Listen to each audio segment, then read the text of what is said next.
What's up YouTube, and welcome to this Supergirl video.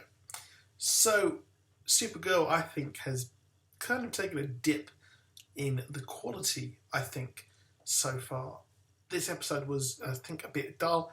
Last week I talked about how, to be honest, I didn't really find it that interesting. I felt that they were going for kind of cliches, and they really are going for it this time, I think. So there are a lot of problems, I think, that it seems they're trying to fit in with that CW kind of thing when really they were doing their own thing, and that's what made it so good. It was fresh, it was exciting. That's what made the first series of The Flash so fresh and exciting. And it seems like they're trying to get Kara drunk and all these things. And I was like, it just made me really cringe when she got drunk with Mon-El. I didn't really feel like it was someone evolving. It just felt like they were doing it to go, ha ha ha, look at her, she's drunk, oh my god.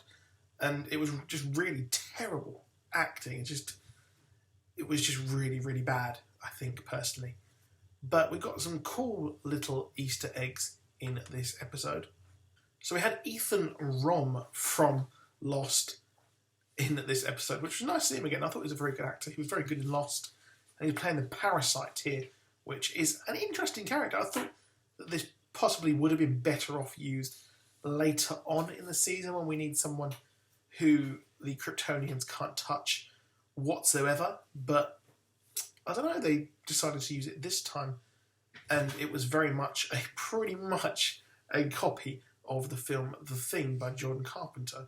And there was the game, which is actually really good. You should check that out on PS2. And also there is an updated remake, which I haven't seen personally. But the original is very, very good.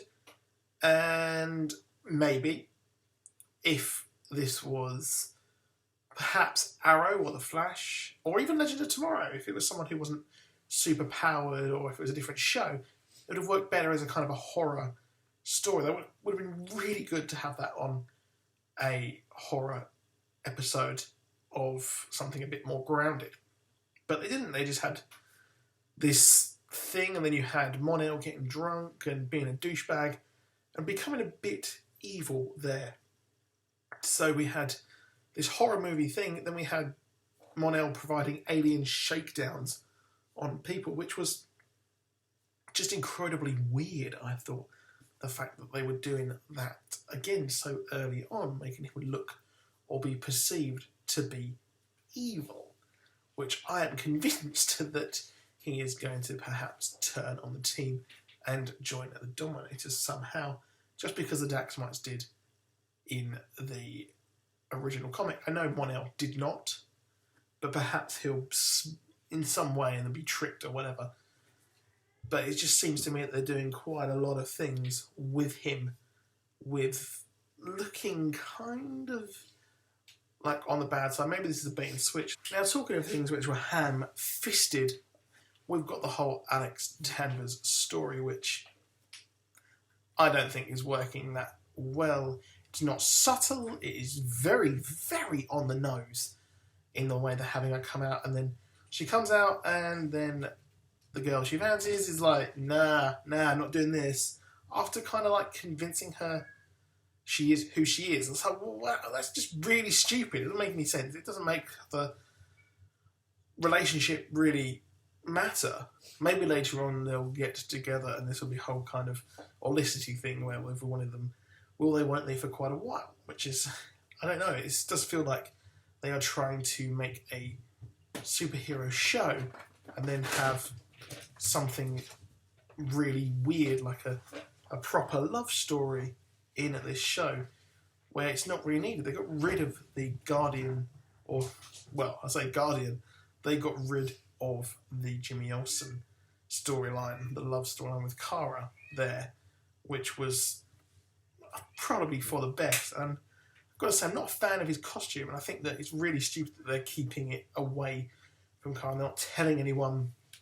I don't really think that that's what these guys would do. They would tell her, but then maybe she'd be like, no, you're not good enough to help with this, because they don't really have any superpowers, do they? Let's be brutally honest. But it just feels like the show is kind of a mess. They're trying to do too many things at once which is leading to the show dipping just a bit in quality. But we've got the 4-night crossover coming up. We've seen the aliens in there, and I've got to say, they look pretty accurate. We've got a trailer for that, which I'll probably do a trailer breakdown maybe at some point with that. So there is another video maybe coming. But Supergirl, I'm just very disappointed with it. It feels fragmented, and like I say, it feels too cluttered with storyline lines that they are trying to force through and force us to like.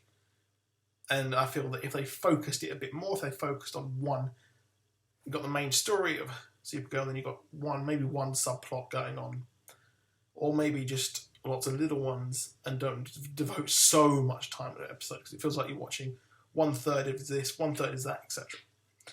But that is it for this video. Please do drop a like, please do subscribe, comment below. I'll see you soon.